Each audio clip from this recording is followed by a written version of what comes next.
Welcome Zoom. We're going to be covering today my 20-step real estate listing marketing plan. And basically these are the things that I do on every single one of my listings. It helps me, the reason why I like to have a plan is, you can, talk to your sellers, your clients that you're going to have, and actually, show them that, hey, you're organized, you've got your stuff down, you do this stuff on all of your listings.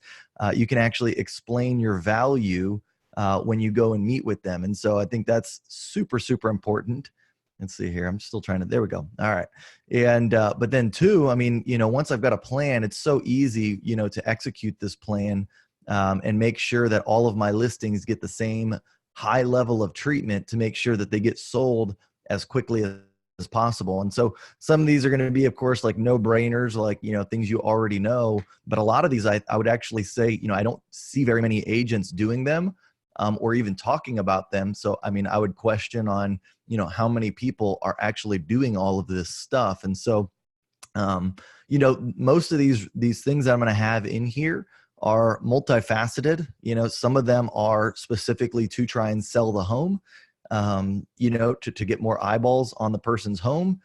And then some of them are kind of self-serving, right? Like they are to get me more leads, to make me look like the expert, so that way I can use them for future listing presentations and, opportunities when I talk to sellers to show them like, hey, look at this, this is what I did, and this is what I'll do for your listing. And so pretty cool. I think that's what all of this stuff is about. I think when you're a new agent, especially, the more you can do on your listing stuff, the better it will be, because you can actually, even if you don't have a whole lot of track record, when you're going into a, future listing presentation, you can actually take your past experiences and say like, hey, I might be new, but look at, this is what I do, on every single one of my listings. I'm hungry, I'm going to do the best for your listing. And that goes a long ways when you're talking to sellers. Like I won a lot of listings in the very beginning, just because they could see that, I was hungry, I was, knowledgeable about the process, even though I might not have had all the experience, and that I was going to work harder than the other person that they might have been interviewing. And so, anyways, I think the more things that you can add to your listings, the better it's going to help you into the future. So anyways, so today, guys, welcome Curtis, my man. I just saw you jump on. How are you? Doing great. How are you? Good morning. Doing good, doing good. So that is what we are going to be chatting about today, guys. Welcome Sylvia, welcome Norma, welcome Michael. Good to see you guys. Thanks for jumping on.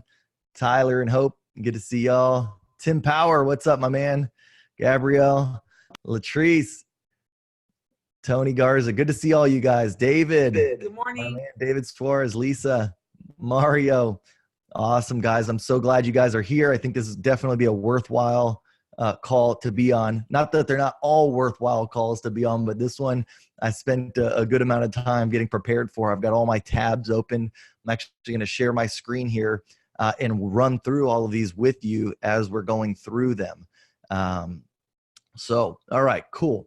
Well, let's kind of get started. All right, it's 9:04, and I'm sure that this will take some time. If you guys have questions, be sure to put them in the chat if you're on Zoom, and if you've got questions and you're on Facebook, then go ahead and just put them in the comments, because I will read those comments as we go, and I'll try and respond to everybody. What's up, Rodney Hurd? What's up, Tim? Good to see you guys. Thanks for jumping on Facebook.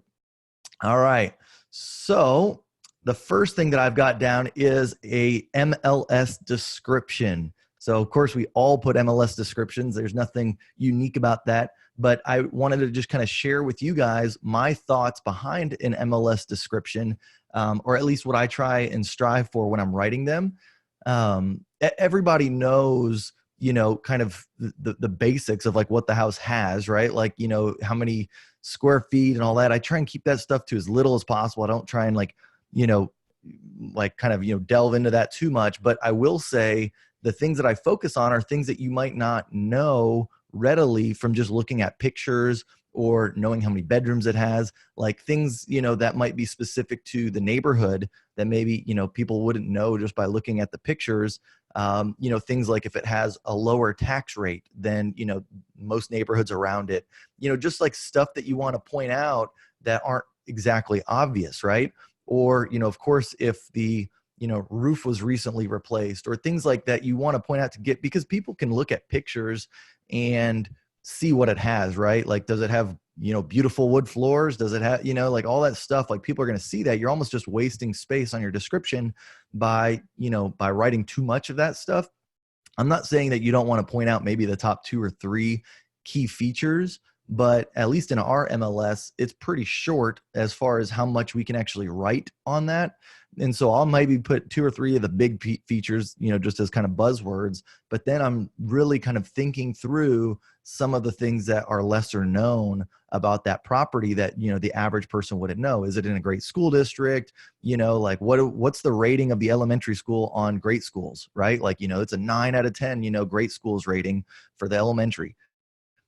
That's not going to apply to everybody, but for somebody, they're going to be like, oh my gosh, that stands out a little bit. It might get that person's attention. So think about that when you're writing your MLS descriptions. Just really kind of go against just like what everybody does, which is just writing like feature after feature that the home has that you could see in a picture anyways, and really try and think of some out of the box, outside the box kinds of things. So that's the first one.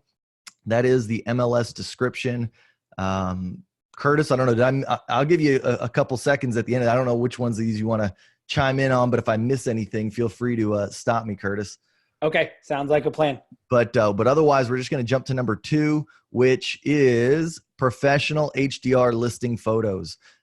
Guys, it's almost 2020. If you're not having professional photos taken of your listings, you just have to. Like there's no way you cannot have professional photos today, and really look professional yourself and be getting the most amount of attention on your listing. I'll give you guys a couple examples. I just went through Zillow earlier today. And not to pick on any agents or anything like that. If literally you're an agent here in San Antonio, you're watching this, I'm not picking on you, but I just, you got to step your game up on the photos, and it's so inexpensive. I know there's that company, Curtis, that you guys use. Was it Virtuance? Is that, that you've used them before? They're solid, man. Easy, fast, cheap. Yeah. And like what, $150 maybe for HDR Less. photos? You can do $129 for like 25 photos. There you go. And they're nationwide, right? Yep. And you schedule online, no coordinating with a photographer. Easier than having a personal photographer if you don't have that relationship. I highly recommend it. Yep. Yeah. Virtuance, Sylvia. Virtuance. I don't know how you spell VIRTUANCE, I guess, but just, yeah, there you go. Yep. Oh, no, I think he spelled it wrong. There you go. Virtuance. So, yeah, they're really good. I've seen their quality photos. I'll be honest, guys, I take my own. So, I mean, it's not really, the same, but I've got the camera, I've got the equipment, I got the know-how. I just do it when I'm out there, like, getting the keys from the people and putting the sign in the yard. It takes me literally 30 minutes to do it. But for most people, I would say, hey, just, go out there and get, Virtuance to do yours. In fact, like even sometimes I'm thinking to myself, like I should have just paid Virtuance to do it for $129. But I like to also do video on all of mine. So I'm like, well, if I'm going to do video anyways, I can just shoot the pictures pretty easy. That's the easier part of it. But anyway, so HDR listing photos, well, why I think that's so important is when you own those photos, now it's like you can start putting those everywhere, which is going to help get more eyes on your listing, but it's also going to get more eyes on you. Like, oh man, like this guy's got a beautiful listing. I've had listings that are like $80,000 listings that look like $1 million because of the photos, right? But if you go in there with your cell phone on an $80,000 listing, it's going to look like an $80,000 listing. So it's kind of crazy what you can do with a wide angle lens and HDR, technique. And if anyone doesn't know, HDR stands for high definition range. And it's basically just taking like what my camera does is it takes 5 shots at like a low exposure and a high exposure. And basically it takes all the dark areas of the images and it uses the high exposure in those parts. And it takes the high exposure images, like if it's like shooting through like a window, and normally if you shot it at a high exposure, it's going to be all whited out and you won't be able to see it. But it takes the low exposure on that. So that way you can actually see like outside of windows, but you can still see inside the house. Everything is just lit up beautifully. It's it replaced the technology of like back in the day when they would take a lot of listing photos, you'd have to use all sorts of special lighting and, crazy stuff to really get like a real solid image. Now you can just splice those images together And that's why listing photos have become so much cheaper now, because really they're much easier to do these days with the HDR technology. So anyways, I think that's a simple, easy way to do it. But then once you have the photos, here are the spots that I kind of recommend that you use them on. And I think this is where I'm going to share my screen just to start going over some of this stuff. Give me 1 second here. Is this number 3 on the list, or is this still part of 2? This is still number 2. All right, cool. Yeah. Professional HDR photos. Got it. Yep. Let's see here. Let me share my screen. All right. Go desktop 2. Okay. So I'm going to move this over. Here we go. All right. So here we go. Can everybody see that? Curtis, you see that? Yep. Looks good. All right. Perfect. All right. So these were professional photos, right? That were taken. This was actually a new listing that I had taken a little while ago. And for those of you that don't know, this was my personal home. We just recently sold it. And so this is how I use my professional photos. Is one, I do a post on Facebook with them, right? Like on my Facebook business page. That's a pretty clear distinction. You want to put them on your business page. A couple reasons, and we'll get into them. But first off, so this was a post made on my Facebook business page. My Facebook business page is named Kyle Handy. So if you're wondering, like, that looks like your personal page, it's not. This is my business page. It's just called Kyle Handy as well. And what I did with that is, I put all the photos on there, right? I put, some information about the property. I say price and details here. I give them a link to click. And, that way it can go to, in this case, see, some of y'all are gonna be like, why do you do this? I actually linked this one to Zillow. And you're probably like, why the heck would you send them to Zillow, not your own blog post, not, some of your other stuff? And realistically, the reason why I did that is I wanted Zillow to see that mine was a hot listing. And so the more traffic I could get to my Zillow listing early on, the more that Zillow is going to promote it when people are just searching in the area. And it just like boosted it. I mean, I'll show you kind of some of the results here. Let me open up this. Here you go. Here was Zillow, right? Here's my listing. 785 views. The next closest listing had 330 views. And that was a brand new listing as well. And then the next one after that was 40 views. So some of you guys, you probably go on Zillow and look at how many, views that you're getting on your listings in that listing activity report. And you'll see, like, usually have 20, 30, 40. You want to get a lot of views, because then Zillow even kind of promotes yours even more for you. And so that's something that you could consider. I'm not like a premier agent or anything. So if anything, the downside of that is I probably wasn't going to get any buyer leads from it, but I really didn't, care too much in this instance. I just wanted to sell my house, right?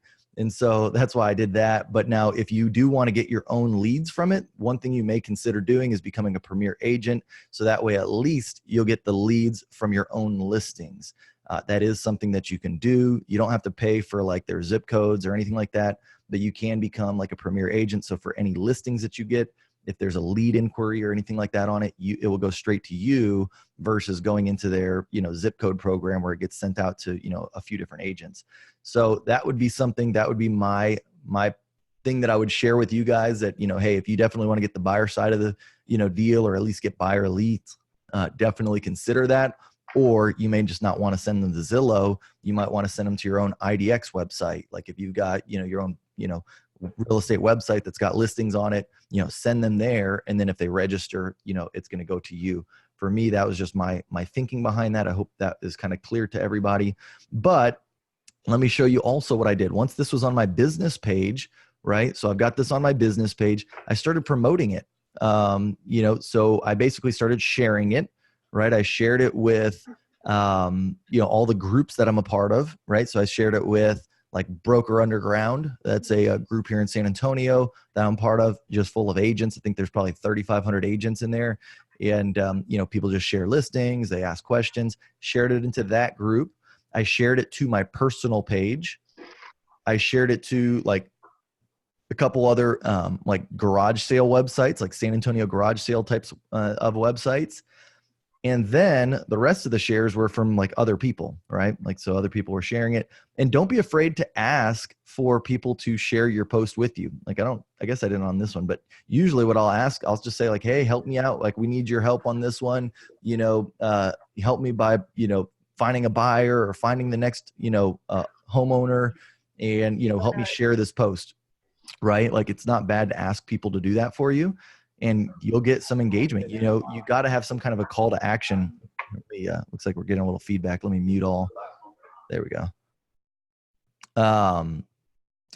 But anyways, so I shared it to all the places that I was going to share it to, right? And then what I did is I boosted it, right? Like, I didn't actually just hit boost. I went into the Facebook Ads Manager, and let me show you how to do this. You go into Facebook. If you have a business page, right? Like, here's this, you'd go over here to on the top right, and you'd say manage ads, right? And then when you manage ads, it's going to look, where did I just put it? Do you see where I put that, Curtis? Oh, here we go. To the left. Yeah, it's going to look like this. This is there's your ads manager, right? And then from your ads manager, you can, create a new ad, right? So like, for what I would do is, just hit create up here. And this is just going to create a new ad. But if you're going to have to start at the campaign level. And the way that I do it, I'll roll through it so you can kind of see it real quick, is I do reach ads. And what a reach ad means is literally it is going to just send it out to as many people as Facebook possibly can at the lowest cost that there is, right? Like, there's all sorts of other ways that you can do it. You can do like a engagement, like where it's like you're trying to get as much engagement on the ads, like likes and shares and stuff like that. I didn't care about that. I just want to get it to be seen by the most amount of people, regardless of if they're inclined to like things or not like things or whatever. And I choose a 15-mile radius. So when I click my ad set, I do a 15-mile radius around my property, and I do the ages of 30 to 65 plus. And again, you can kind of change that depending on, who you think your demographic is. Like, if it's a lesser expensive house, maybe you could go to 25 or whatever, right? Like, whatever you think is going to be your demographic. For mine, I left that pretty open.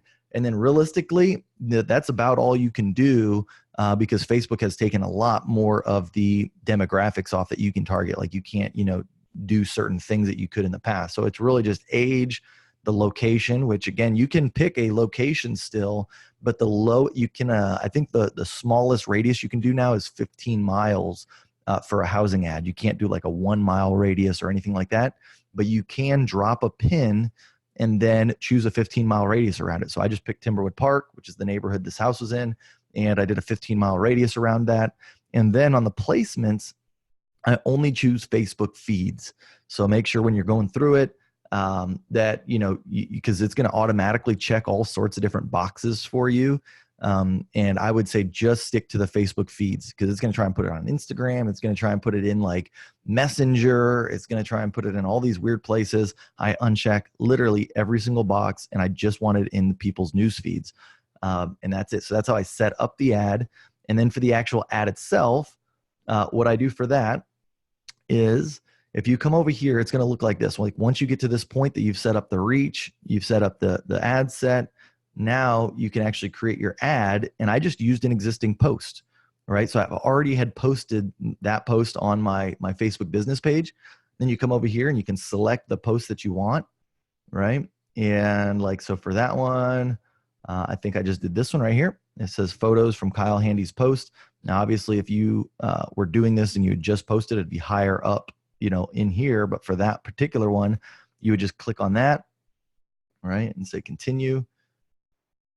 And then you can kind of see what the ad's going to look like.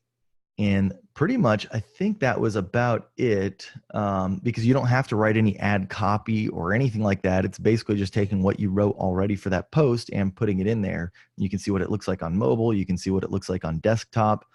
And so anyways, that's kind of how I do that. And let me show you what that actually did for this particular post. All right. So you can see here, I ended up spending about $100 for this ad, right? And normally I usually spend about $5 a day for most seller listing ads. I'm not going out there spending $50 a day on just anybody's listings. It's a little high, but I spent $50 on mine each day, and it was only listed for 2 days. It sold very quickly. But I usually do about $5 a day. And so anyways, I spent $104 on this particular ad, but it got seen by 29,000 people. It came across 29,000 people's news feed, right? And if you look over here at the frequency, that's 1. That means that it went to 29,000 people, because a lot of times it might say 29,000, but if the frequency was 2, that means that it actually went to 15,000 people's feeds twice, right? Like that's how you can kind of look at that. But since that still shows just 1.00, it means that there was enough people in my radius, that 15-mile radius, that it was just serving it up to, person after person after person. And so like if your radius or if your targeting is too specific, you will see that eventually it'll end up serving it to everybody, and then it'll start to serve it to people twice or 3 times or 4 times.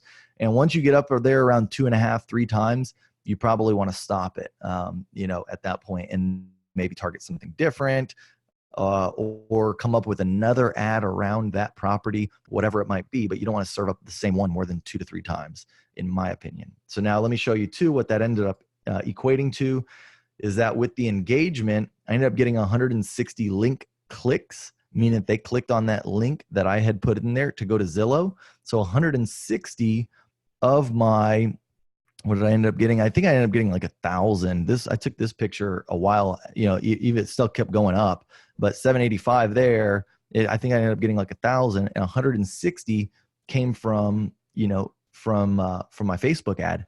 I don't know what ended up selling my house, right? Like maybe just listing it on the MLS sold it, right? Like an agent just showed it because it was there. Maybe it was an ad or whatever. But if you start thinking about that, for the cost that you're getting this to 29,000 people, it's worth it. It really is. These reach posts are highly, highly worth it, in my opinion. So let me check here. It looks like we got some stuff going on in the chat. Let me see what we're missing here.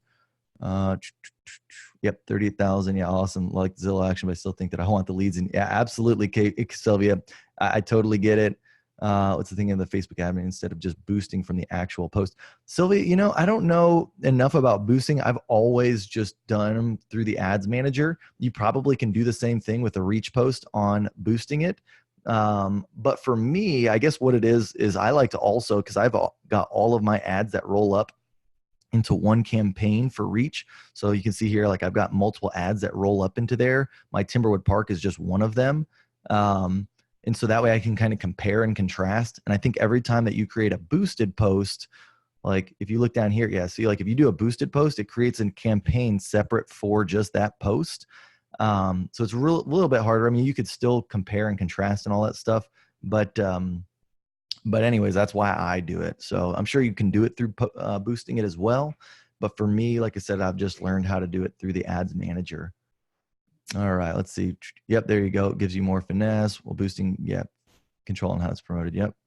Perfect. Did you get any solid leads from that ad? So Mario, yeah, again, earlier I'd commented that mine was more of just like trying to get my post out to everybody. This wasn't so much lead generation for me, although I could have definitely used it for that. I'll be honest, guys, on the buyer side, I'm gotten a little bit, not lazy, but I just have been like, man, I can't really even keep up with the business I got right now. So I'm kind of just, I just wanted to get my stuff posted and out there to as many people as possible and just get the house sold. That was really my thinking. But honestly, if I wanted to do lead generation, I would have sent that link to like my KV Core site or just any IDX feed that you've got, on your website.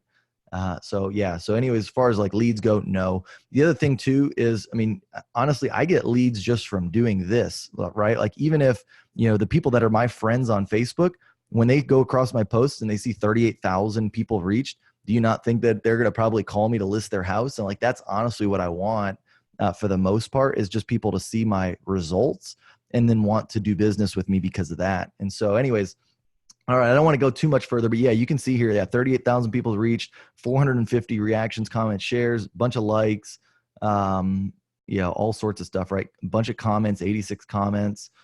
So a lot of stuff that happened just from this, from boosting it all. All right. So anyways, we'll kind of go on. Let me get back to my stuff here. So that was Facebook. Now let me show you what you can do on Instagram. So this is where the having professional video comes in. And honestly, guys, I mean, professional video I think is awesome. It's ideal, especially if it's, I would say anywhere from like a $350,000 listing and up. Less than that, you just use your best judgment, right? Like if you've got the ability to find somebody that can do video for you at a reasonable cost, I think it's worthwhile to do it on all of yours, just so that way you can like have this library of video that you start to collect and build on. But if it's maybe a little too cost prohibitive for you guys, then what you can do is, make your own video, right? Like bring your iPhone out there, but having some kind of video, professional's the key, but then, having some kind of video I think is more important than not having any video, and making, the best video that you can. And there's all sorts of ways you can, we could probably even do a topic on that, how to shoot, a listing video with your phone. But, a lot of like, even like iPhones, if you can do slow motion on them, like I know like my iPhone 10, I can do 120 frame per second video. You can literally like, all I do is take a bunch of clips at slow motion. I use my digital camera, but if you use your iPhone at slow motion, it's going to make it look smoother than, if you're just, shooting it without slow motion. And you could actually recreate this entire video pretty close to it just using your phone. But anyways, that's a whole nother thing. But yeah, I would just say if you got any kind of, even if like check into your phone setting, if you can do 60 frames per second, whatever it is, and then you're going to need something to edit it with, which, if you're on iPhone, I know you can use iMovie, is pretty easy. And you take all the individual clips and you just put them together, and then you slow them down. Like if you're taking 60 frames per second, it'll slow it down for you, and it'll look something like this. This is what I put on IGTV, right?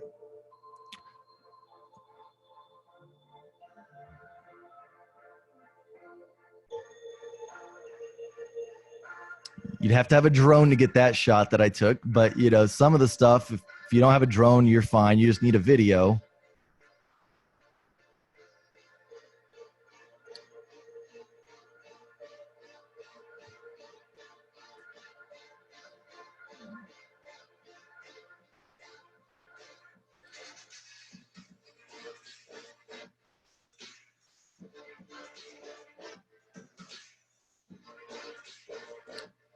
So you see how it's just slowed down? I mean, that's all it is literally I took, probably 60 different clips in slow motion. I put them all together. Now I had a drone, so I could get a couple extra drone shots, which are always nice, but you don't have to, right? And then literally I put that on IGTV and it's 786 views. I didn't even boost that or do any kind of advertising for that. That was just through Instagram television, right? In Instagram TV, what it is basically like, if anybody knows Instagram, you can only put minute-long clips on Instagram.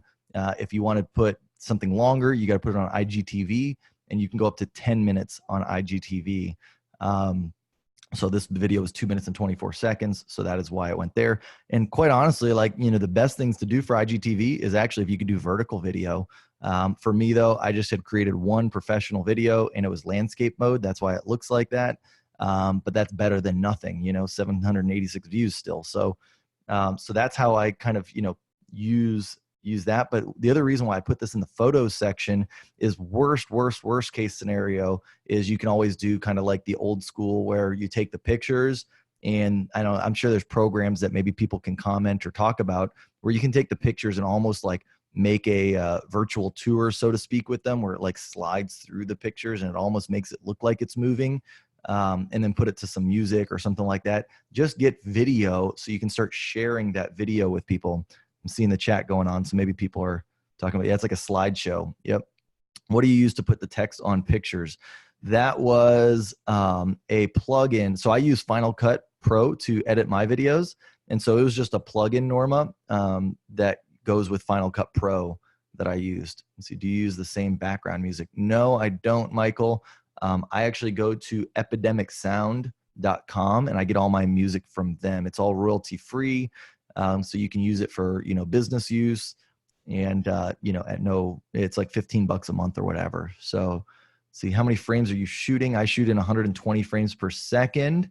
And then I actually make the timeline of the film 24 frames per second. So for any of those that are video gurus out there, that just is basically meaning that it's slowing it down to about 20%. So a fifth of whatever I'm shooting it at. If it's 24 frames per second, if it was 30 frames per second, that was my final edit, then it would be slowing it down 25% or to 25%. So there you go. All right, cool. Yeah, I definitely have to do a whole nother class on video stuff, guys, if you guys are interested in that, if you want to make your own videos. But again, all this can be, if you just find a good video person, I mean, you might spend $300, $400, $500 again on a video. But in my opinion, I think it's so worth it in today's, marketplace to have that, because I leverage that every single time I go to a listing appointment. I literally will show them a listing video that I did, right? Like, how powerful is that when you can go there on my iPad Pro, I pull up my, deal, and it's this big old 12-inch iPad Pro, and I play the video for them of my last listing that I did. Right? Like, can you see how all of this stuff, when you stack this together, you put it in kind of like a keynote presentation, so that this is your listing presentation and you're showing them that you're doing all of this stuff. Do you ever think that you're not going to win a listing again?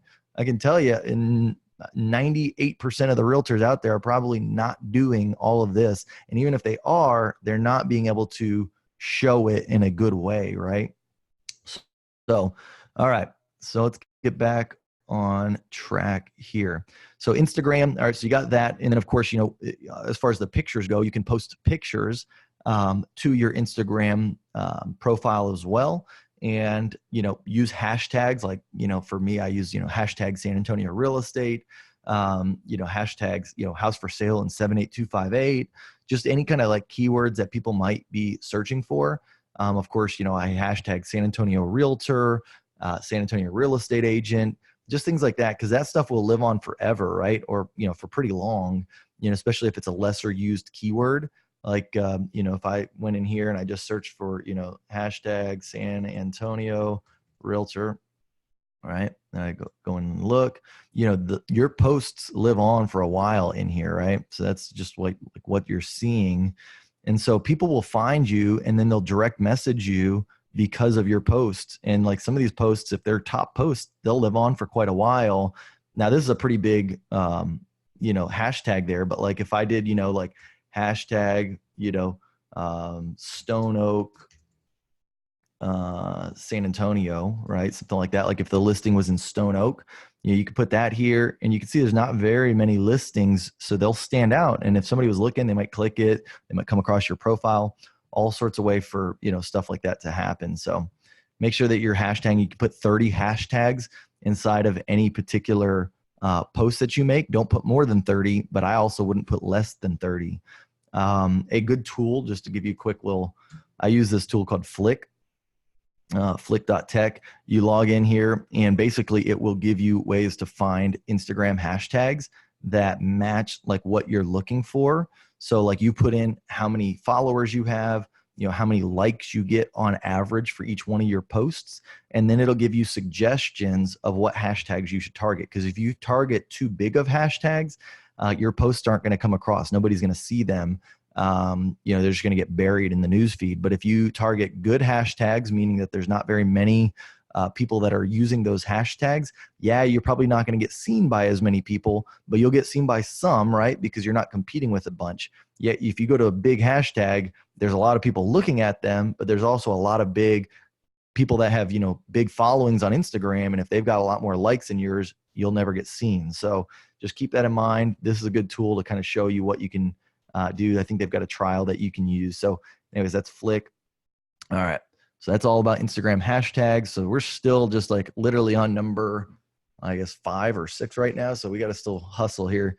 All right. So an email list, make sure you guys have an email list. If you aren't taking your new listings and blasting them out to your email list, I think you're missing a huge component there.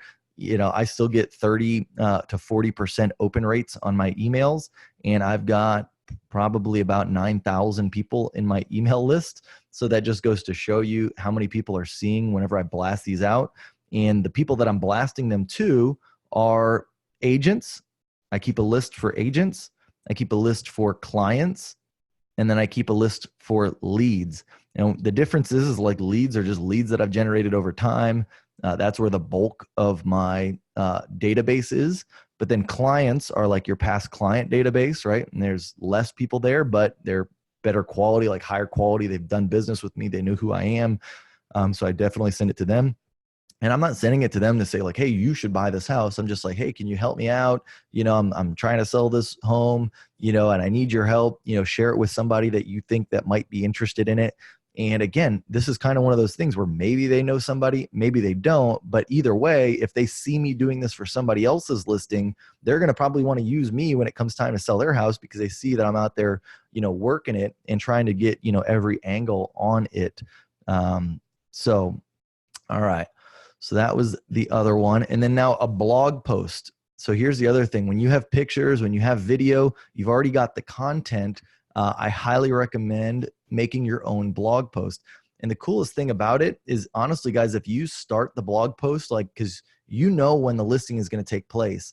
So if you started the blog post early, like before you actually listed it and put it on the MLS, put it on Zillow, and you create your blog post 2, 3, 4 days ahead of time, that's going to be huge in the ranking factor on Google, because Google, they give a boost to those that are like there early, right? Like posts that have been there longer. So like if you were to go to Google right now, right? Let's go to Google. And if you were just to search for a property, right? Like in this case, 26207 Misty Point, right? Like this was my listing. It's going to put Trulia, it's going to put Realtor.com, Zillow, all that kind of stuff on here before my own blog post. I didn't do a blog post on this one. So that's why, again, went so quick. Y'all probably don't know the story about us, but we literally like found a house, sold our house like in 3 days, right? Like we weren't going to move. We found a house. We were contingent. We needed to sell our house and we needed to do it soon so they would accept our offer. And so we did all this stuff like really, really fast. But anyways, didn't do a blog post. But if you do a blog post, you see like they put the sites up here. The only way you're going to be able to compete with like Trulia and Realtor and all these stuff to get organic reach for a listing of yours is if you get it on there 3 or 4 days before you upload to like MLS or any of that kind of stuff. And so what I mean by that and what I mean by a blog post, oh, here, let me share. I'm not even sharing my screen. Here you go. So you can see here, like I just did a search for it. The first ones that show up are Trulia, Realtor, Zillow, all that kind of stuff.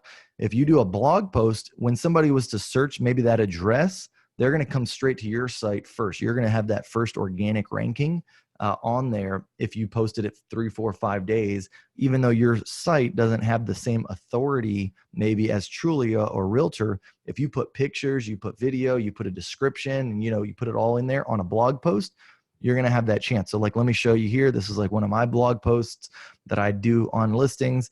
I've got a featured image, right? I've got the address here. So like if they were going to search an address, that would give me the chance to show up organically on Google and get some people through my website, right? And then you can put whatever you want here. You can put, pictures, video, you can put the whole 9 on here. And then also like mine, it will relate, show like related posts. But then the cool thing about it too is when that post sells or when that property sells, you can now make it a sold post on your website. So if anybody was, going through your website and they're seeing, sold house, sold house, sold house, sold house, they get that feeling like, hey, this person's in it, right? Like, they know that you're doing the right thing. So it's going to help you out to get more business, right? So anyways, and that's a quick and easy thing you can do. You literally just create a new blog post for it. And like you can, write out, use the same description if you want, or write out a different description if you want. But anyways, putting a blog post is awesome because that stuff lives on forever, right? Zillow, when the house is done and it's closed, it goes away, right? Facebook ads, they get, pushed down in your news feed and nobody will know about them ever again. But your website, like if anybody was to ever search for St. Hedwig, somehow they're probably going to come across my post, over time. They're going to see it and they might see it sold, but either way, they know that I do business out in St. Hedwig. Maybe they'll, want to reach out to me, right? So that's why I do think blog posts are important. Plus, it's just one more thing, right, that you can share with your sellers that you do. And most sellers, they don't know what the heck a blog post is, right? So they're just like, oh my God, like he's doing, this and that and this and that. So really cool stuff there. All right. The next one is the open house event. So I think, of course, as far as open houses go and their effectiveness on whether or not, they'll find you a buyer, can be debated. I've definitely sold houses from open houses. Like, somebody walks in and they like it and they end up being the one that buys that house. That does happen. Some agents will say like, oh, you never find the right buyers, or I don't want to put unqualified people into my seller's house. That may be it, right? And maybe you don't want to do it, but if you're comfortable doing it, I honestly don't even think the power is in the actual open house itself. I think it's, two things. One, it's in the marketing, that you can now market that you've got an open house, and, possibly get leads from it. But then also, because like if you put on Zillow that you're doing an open house, next weekend on your listing, Zillow actually gives a boost to your listing when people are searching for it on Zillow, right? Or when they're searching for real estate in those areas. So like if you're in like a really crowded neighborhood, like I'll give you an example here in San Antonio. Alamo Ranch is probably one of the most, it's like a big neighborhood. A lot of people want to move there, but there's also a lot of listings that are available just in that small little condensed area. And if you want to stand out amongst the hundreds of listings, you need to do everything possible. And so when you put an open house on Zillow, Zillow almost puts that to the top of the feed. So people are seeing your post, or your listing over others. And if you just think of it like that, for realtor.com, and for, Facebook, any kind of new things that you're doing for your listings is going to get people's attention. So I think, doing it for that reason. And then of course, the biggest one is when you actually go out there to do an open house, you might only get 2 people. You might only get 5 people. You might get 20 people. But honestly, if people would get in the habit of knocking doors before their open house, that's something you can control, right? You can go and knock 200 doors and you're probably going to get 40 or 50 people to open their door. And that's the easiest way to actually get in dialogue with a lot of people. That is in my opinion, the number one reason why you do an open house. So you can knock doors and not seem like a bad salesperson or something. Like nobody wants to knock doors, just for the fun of it. But when you have a reason and you can share with people like, hey, I'm doing an open house on, your neighbor Bob and Susie's house, down the street from you. I just wanted to invite you to it, no pressure, but we're going to have some, refreshments and drinks. So I'd love it if you could, just show up and see, what you think of the property and be really nice about it. Right. But you've got a reason now you can knock on their door. And then at the very end, I usually just say, and oh, by the way, have you guys, considered, selling your house, right? Like make it an, oh, by the way, like that's, that's really why you want to go there, is to find out and to get that lead. But you start out by just inviting them to the open house. I know people that will even do like the first hour is just for neighbors. You can also say something like that. So it's like they're not having to worry about bumping, up with everybody else that's coming in, might make it feel more private. But that's honestly the power of having a listing, is so you can go out there and get more listings. Like that's what I look at it as, is I want to get more listings from it. So being able to leverage an open house, most buyers or most sellers, they think open houses are good for their listing. So if you're going to do one, that's going to help you if you can articulate that you're going to do an open house for them. It's always obviously best to do the open house early on, the first weekend that it's on the market. One, because it might sell right away and you wouldn't get an opportunity to do it otherwise. But then 2, if it's a new listing, you're going to get more traffic through that open house. Cool. All right. Let's see. So then, we talked about professional video, all the different places you can put it. You can put it on YouTube. You can put it on your blog post. You can put it on your Facebook business page. So this is another reason why you can do a different ad. So you had the photos post where you can just do a reach post. But then also when I do video on my listings, I do a video ad for the video, right? And usually they're just trying to get, people to watch it for 3 seconds. But video ads are extremely effective. Let me see here. Let me go open up my ads manager just to show you guys what like a video post would look like. Give me 1 second. I don't know if I can sort these just by video to see which ones are videos. On the field, foreclosure list. No. Let's see here. I think that was a video. I know that's an open house. 1 second, guys. Sorry. Video views, windmill circle. I don't know if I spent a lot on that one. Yeah, that one sold really fast. Yeah, sorry. I'm telling you guys, the video ads, it might take me a second. I might have to post this up later because I don't feel like I got so many. That's the other part, is when you have so many campaigns, like when you do boosted posts, it gets so confusing on your ads manager feed to find like what you want to find. That's why I don't really recommend doing the boosted posts. I wished I would have known this earlier, but I didn't. So anyways, let's see. Oh, maybe this was, no, that's not it. All right, I'll give it 1 second, and then if I can't find it, we'll move on.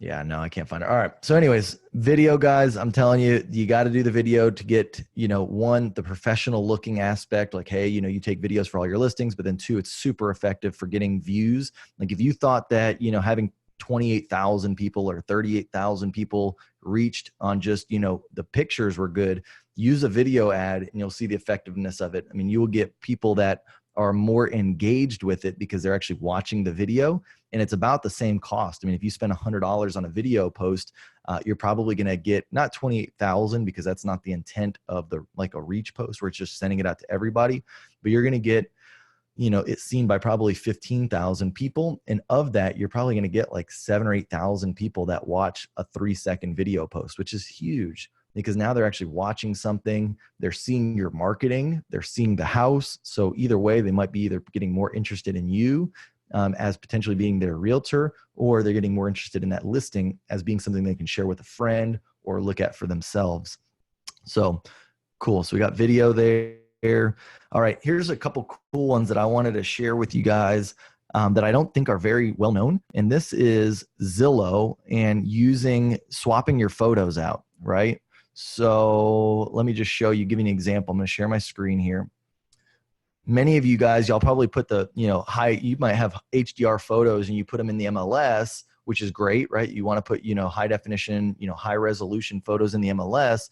But the thing is, when you put them on Zillow, what ends up happening is they take a low resolution image and and that's what gets sent over to Zillow. So like, for instance, here's just a random listing from somebody that they put up in San Antonio. I think that this is probably a terrible listing, and just in the sense that like that's their key image. I don't know why you would put the dining room image as the key image, but bottom line, like here's what it's looking like if somebody goes to this property, is a low image, low resolution image. And that's just what comes over from the MLS, right? Like that's all that people would see. Whereas on my listings, right? Like here's my listing. What I do is I go in to Zillow, right? You have to claim the listing. It's called, you claim the listing. If you're the agent, you're like the actual listing agent for that deal, you can then claim the listing. If none of this makes sense, you might have to get on the phone with Zillow for a day. If you don't have an account, if your listings aren't, automatically populating, like if for me, I can go to my agent hub and I can go to listings and I can see like which listings are mine automatically. They just show up in mine. If you don't have that type of interaction, then you might just want to call Zillow up, figure out what's missing, why your listings aren't populating under you. But then in mine, I come over here, right, to Zillow. It automatically goes to the owner view, and then I can say edit listing.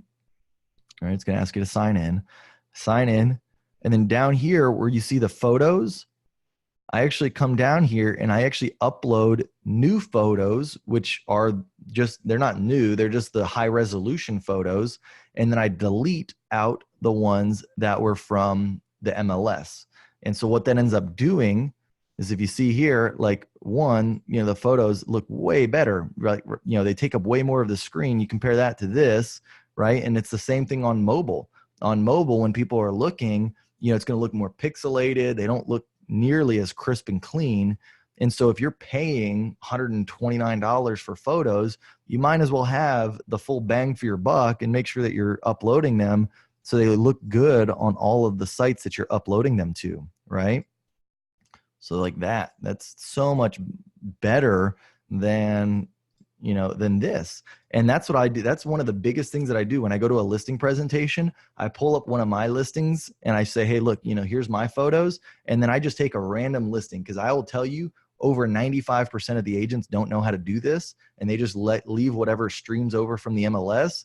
And so I can click on just about every single listing and it looks like this. And so when they see that, they're like, oh my gosh, like I didn't, such a big difference, right? Like, and so it's kind of crazy how that works. But yeah, you can click on just about any listing, and most people don't know how to do that. So a huge, huge thing there. Let's see, I missed something in the chat. Let's see what I missed. All right. Oh, there you go. Yep, my market, I can do marketing up to 3 days before on the MLS. There you go, Sylvia. Perfect. Drone video. Nice. Guys, drones are getting cheaper and cheaper. I think the hardest parts now is people just not feeling comfortable on how to fly them. But if you get a good video guy, I mean, most of the video people I know, they actually include drone video as part of their thing. So anyways, all right. But yeah, you can, again, you know, click on most of these deals here and see, again, just small, you know, small pictures. So, yeah, that's something that you can do to stand out, you know, your pictures from the rest. And the cool thing is you can do the same thing on realtor.com, right? You come into realtor.com, like, let me show you what that looks like. Let's go in here and we're going to search for, let's just go for, actually here, let's do this one, 18718 Wild Onion. I don't know what problem. Yeah. So if I click on here, right, and click on it, and it's got big photos, right, that look really nice, versus, let's go back and just look at a random listing. You can almost see the quality is different just from, you know, from here, but you click on that and they're so much smaller. This is, I mean, I think this is a foreclosure. It's almost not even a fair comparison, but you can see like the photos don't look as big. Or like, let's click on this one, let's expand it. These ones are a little bit, well, you can tell how much more pixelated it is, right? So it still makes it as big, but like, I mean, that's just that, you know, it's all pixelated, doesn't look very good. Versus if you come into your realtor.com back office, which if you've never done that, you know, you got to have a realtor.com account. The way that you do it, like, let me sign out real quick just to show you.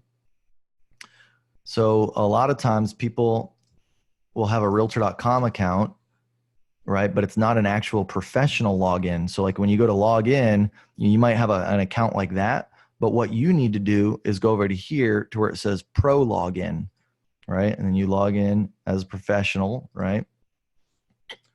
Oops. Let me see. I don't even know what my password is. Let's see. Sign in. Nope.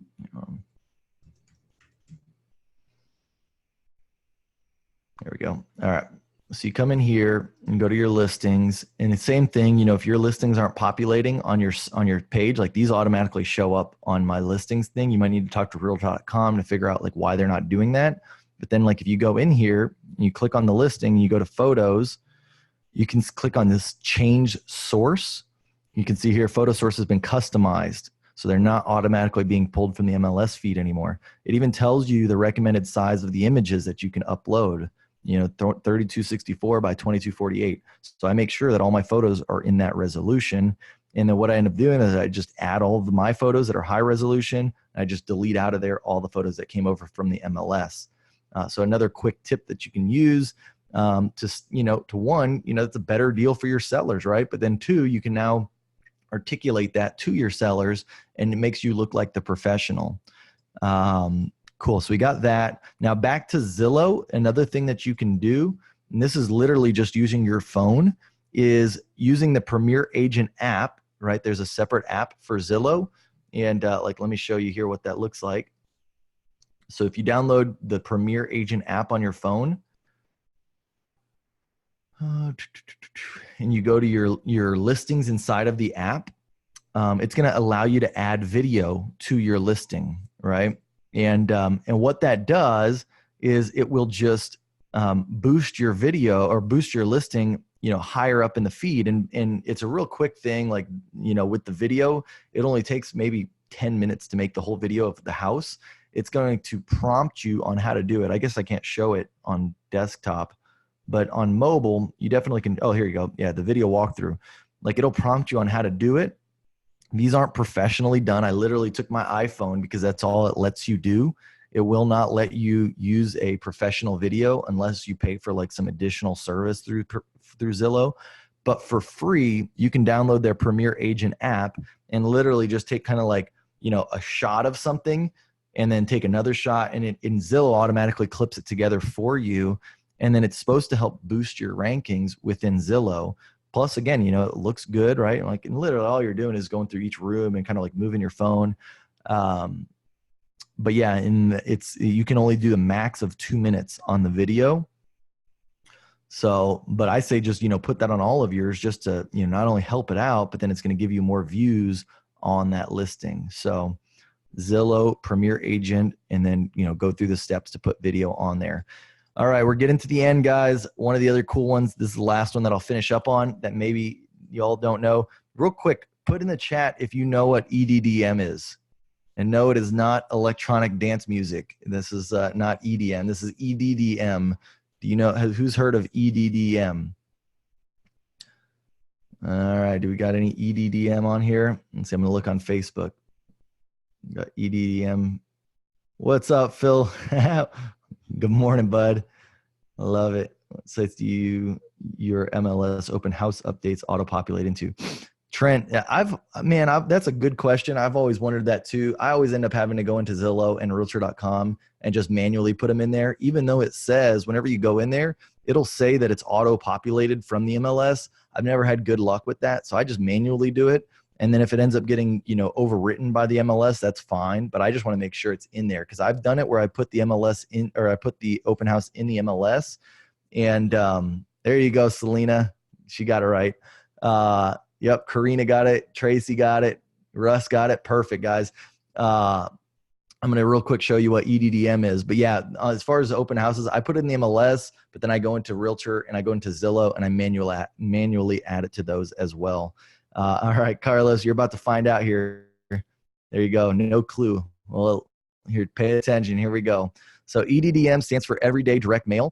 And this is an amazing tool to use if you don't already do mailers in any way, and it's a good way for you to show your sellers some more value as well, because this is probably the lowest cost option you can use to get a lot of marketing out there. If you were going to pay somebody, usually you'll pay like $1 to $2 for a piece of mail to go out. That includes like printing it, that includes shipping it. I mean, I don't even know what a stamp costs these days, but I know it's quite a bit. But like, for instance, what EDDM does is, like, let's say this was my listing, right? That listing that I showed you on Settlers Valley with the photo of the dining room as their key image. Let's just pretend that was my listing and I wanted to let everybody in the area know that it was for sale. I can put the deal in here, and it's just the website is just eddm.usps.com. It's going to pull this up where you can put an address in there, and then it's going to show you the shipping routes. And basically what you're doing is you're just purchasing a shipping route from a mail carrier, right? And you can like see, like here, it points out where the address is. And then as I hover over, you can see how it goes purple. I can click on the different shipping routes, right? So like, for instance, I want to hit this neighborhood, right? So if I zoom in, like I want to hit this neighborhood right here. So I can click on this shipping route. I had already clicked on it, but let's say I want that shipping route. There you go. So now here's one individual route selected. It's got 667 addresses for a total cost of shipping for $124. That comes out to like 18 cents per piece of mail that gets shipped. Now, keep in mind, that does not include the actual printing of the marketing materials. So you got to add that on top of it. But this is literally the cheapest way to get it out to, 600 addresses, right? Snail mail. I'm all about trying to get, multiple avenues, because I think that's the way that you can get the most amount of business, is when people see you in their mailbox, they see you on, social media, you're in the neighborhood doing an open house and you're knocking on doors and they're like, oh my God, I got your piece of mail, the other day. That's how you really start to stack and get a lot of business. And so, taking this approach, it might sound expensive, $124, but in the scheme of things, that's nothing, right? Helps you get another listing. It's worth it for sure. And so, so anyways, you can send that out. You can click on, if you want to do more than that, you can click on multiple routes, like click on that one and this one and this one. And now, I got 4 routes selected, $2,400 or 2,400 delivery addresses for a total cost of $457. Now that's getting pretty significant. I probably wouldn't spend that on one individual listing, but I definitely would spend it on, I'd spend $120 plus the cost of, printing. And if you need help on printing, if you don't already have like a local or a online printing source that you use, you can actually click on find a printer. come over here, you can put your zip code in, 78260. And then now here's local printers you can use. I think USPS, they're set up to do EDDM printing for you. And so you're just going to tell them like, hey, I need 664 pieces of mail. And I think they've got like, they'll do 500, 750. So you got to find the one that's most applicable. The thing with UPS is I think they're a bit more expensive than if you find some of the places online that will do it. But if you're in a pinch and you need them quicker, sometimes the local places can get it done quicker than if you go online. And some of the places online, like here, they actually will show you here. Yeah, you got like, some of these places like Every Door Direct Mail, Amazing Mail, Printing for Less. All these are online sources you can use. And basically you design them on there. They have templates, and then, they'll ship them to your house. And so they can be a little bit cheaper than online or than local places, but it takes a little bit longer because you have to factor in the shipping to get to you. So anyways, really, really cool thing to do for EDDM. The other thing is, obviously they're part of that mailing route. So the seller is going to get a copy of your mailing piece, and they're going to be like, oh my God, all their neighbors are probably going to get it. It just makes you look like, you're doing everything possible for that seller.